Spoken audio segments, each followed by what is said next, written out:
stay on the line, and you can bring me in if there's a better time for you. I'm happy to do whatever. We're getting started right now. So Okay. we're just calling the meeting to order right now. All right, so if everybody could just rise and say the pledge, please. I pledge pledge Allegiance allegiance to the flag flag of the of the United United States of States of America, America and and to the the republic republic for which which it stands stands, one one one nation, nation, nation, under under under God, God, indivisible, indivisible, with with liberty liberty and liberty and and justice justice justice for all. for all. Okay, so for attendance, Borough President's office is present, Councilmember Mattio's office is present, and all Congratulations! three, sorry, No, that's what Francine, you wanna and know. all three community boards are present. Brooke was kind enough to email everybody the minutes. If I could just entertain a motion to accept the minutes, please. Motion to accept. Second. Jerry second, Joe second.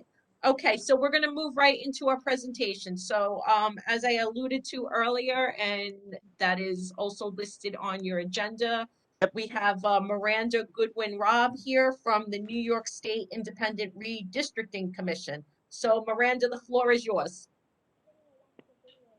Great. First of all, thank you all so much for having me. I really appreciate your time. I'll make it quick. I'll run through our presentation. Let me see if I can share my screen. Okay.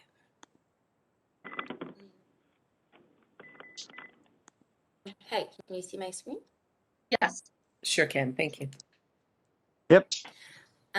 So as Marie mentioned, my name is Miranda Goodwin Rabb. I am the Assistant Director of Engagement here at the New York State Independent Redistricting Commission. I'm here to talk to you a little bit about the redistricting process, why this year is different, and ways that you and your neighbors can get involved. So a little bit about the commission itself. I'm sure a lot of you are civically minded and might have been aware of this in 2014, but the legislature voted and then it was a ballot amendment for Proposition 1. It was a constitutional amendment forever changing the New York State Constitution to create the Independent Redistricting Commission to change how redistricting is handled in New York State. And the goal of the creation of the commission was to put a degree of separation between the legislature and the line drawing process. Obviously, it affects the legislature. So there are 10 members. Each majority and minority leader of both houses gets to appoint 2, and then from those 8, another 2 commissioners are appointed by that group of 8. I would definitely encourage you all to look on our website about the commissioners. They really bring a wide variety of knowledge of political science, election law, as well as just really in-depth knowledge of communities throughout the state. And it's really been just fascinating to hear how much they know about the state and the history and what makes New York, New York, and what makes all of our communities special. So as I mentioned, this process began in 2014, and basically saying from here on out, the redistricting process will go differently. As many of you know, redistricting happens every 10 years. So it's, in the federal constitution as well as the state constitution that, population as indicated from census data that happens every 10 years, then informs a lot of redistricting. So the phase that we're in right now in terms of redistricting, in September 15th, so just a few weeks ago, we released our draft plans. So we have 2 sets of plans, 2 for Congress, 2 for State Senate, and 2 for Assembly. And while that does seem like a lot, the Commission released this information in the name of transparency and really in the name of getting feedback from all of you. So the stage that we're in right now is that in 2 weeks from today, actually, the Commission will start a round of hearings throughout the state. There'll be 14 hearings. We'll be traveling from Buffalo all the way through Suffolk County. And we will be, soliciting input. We're already soliciting input from everyone, but we'll be soliciting input to hear from people in their communities how our plans reflect their communities, if they're accurate, if we've totally missed the mark, what they want to see, the lines that they want to see in their community. We then send our next round of drafts to the legislature in early January. They can, approve or veto. They can send it back to us. Then we have one more chance to send to the legislature. And then from there on, the legislature can approve or veto again. Okay, so as I'm sure many of you know, New York did lose one seat in the Congressional Apportionment after the 2020 census. And while that was a very big bummer for a lot of us, and we only missed it by 89 people in the census, this does match a sort of national trend, a trend for America's history. I mean, for New York's history, because we have been losing seats ever since the 50s. So that is something to keep in mind, that while New York's population has been increasing, it has not kept up the rate of increase that other states are experiencing. One other thing about redistricting that I just want to bring to your attention is that on the ballot this fall, along with mayor, public advocate, city council, all those races, you will see a ballot measure, and you'll see a host of ballot measures rather, but ballot proposal 1, my apologies, is amending the way that the redistricting process works. So one of those things would be to lock in the number of state senators at 63. That's a number that has been fluid in the past. It also removes some language and codifies some language that basically already exists, but it's not ratified into the state constitution. So one of those things would be the reallocation of incarcerated people. So currently, incarcerated people are typically counted at their last known residence. And one of the measures of this ballot would be to codify that into the state constitution forever. One other change would change the timeline of the redistricting process. So as I mentioned, we have that time for us to send the maps to the legislature to veto. It's a, for lack of a better word, negotiation between, back and forth. And the ballot measure 1 would change that timeline. As I mentioned, New York population has been growing, but some counties have lost population, so that population growth was not felt equally. Brooklyn and Queens gained a ton of population, and we saw some population loss upstate, excuse me. So, yeah. So before we received the census data, what the commission did was we said, we don't have the census data. It's obviously delayed because of COVID. And I think that's kind of been one of the big things that we've really felt with this, is that when the commission was created by this ballot measure in 2014, no one knew that COVID would be happening, right? So the timeline that was, that's outlined in that process, as well as, the expectations of census data, et cetera, were not in line with what reality dictated, right? So before we received the census data, we did a public listening tour over the summer. We virtually held meetings for 8 different regions throughout the state, plus a kind of final, if you missed your chance, please come talk to us now. And we really wanted to hear from people about, do you like your lines? Do you not like your lines? What do you want to see from us? What are you worried about, et cetera? Just sort of to take everyone's pulse before we even got the data, before the line drawing began. And while it was really great, we heard from almost 300 New Yorkers orally, in addition to receiving thousands of pages of testimony, of maps, of comments. The real reason that I'm here today is to ask you to help us get even more of that, right? So as I mentioned, we're going to be starting a public hearing tour throughout the state to hear from people. One of those will be in Staten Island. It'll be at the Mount Loretto Church on November 15th.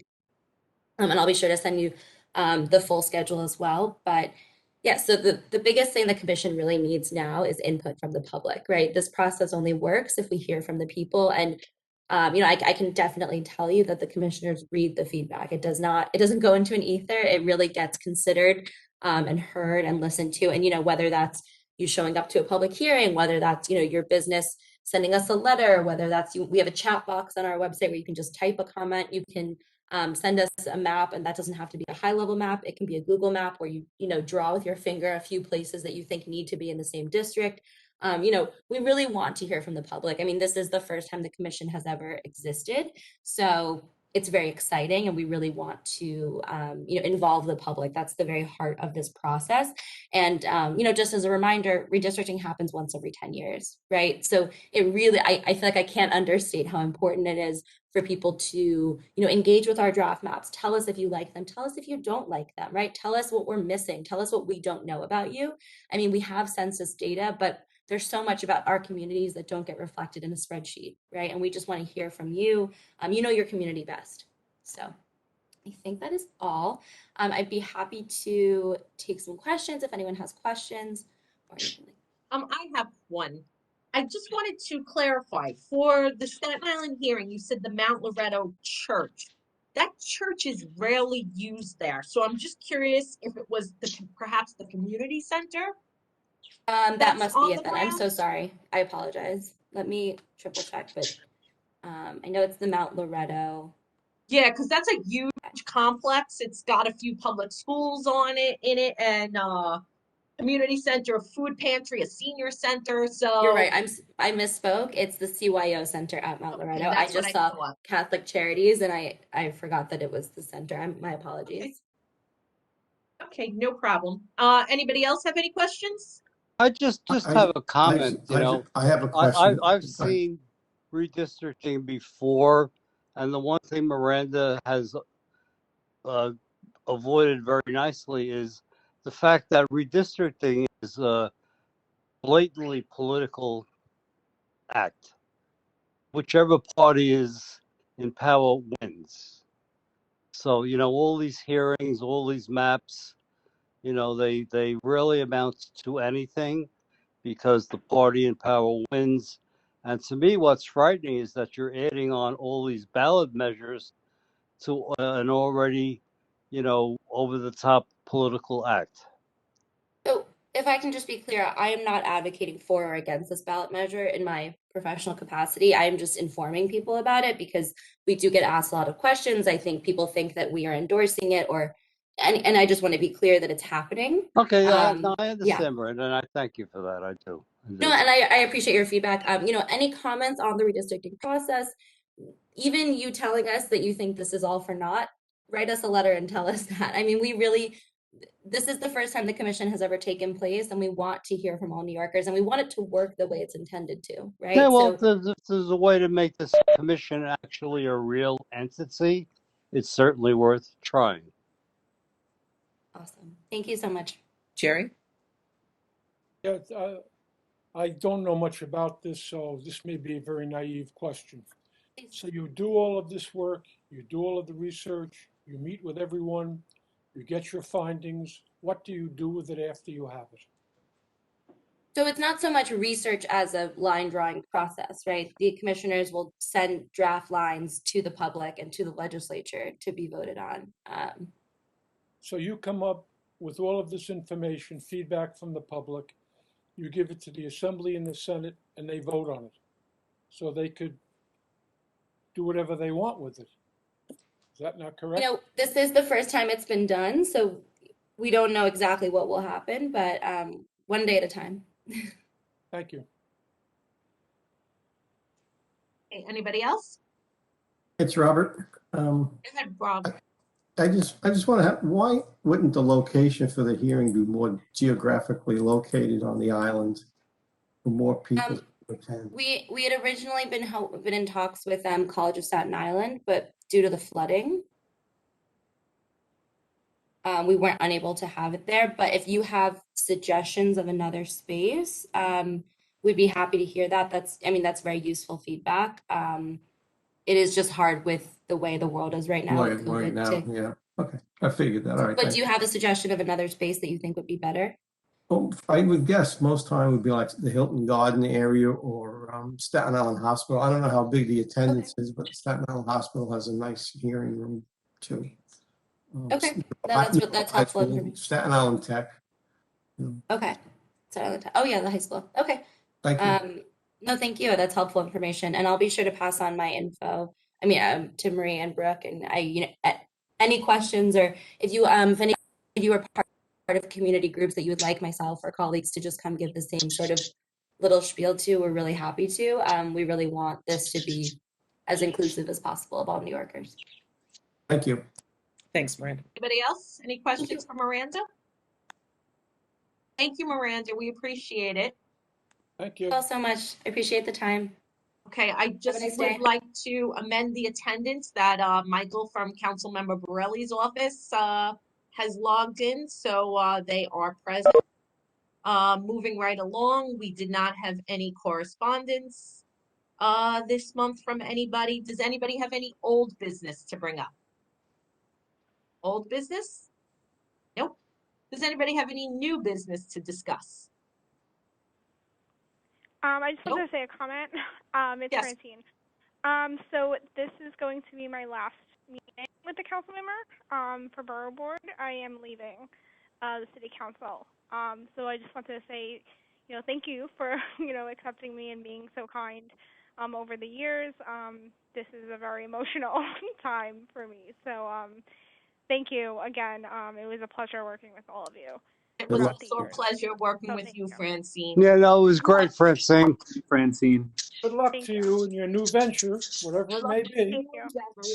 Good luck, Francine. All Do the you know best. who will be taking Thank over you. for you? I'm sorry? Do you know who will be taking over for you for Borough Board? No, I don't. Okay, all right. But I'm sure Angela will have somebody Okay, definitely do that. Yeah. all right, thank you Thanks, again, Francine. Francine. It was a pleasure. Thank you.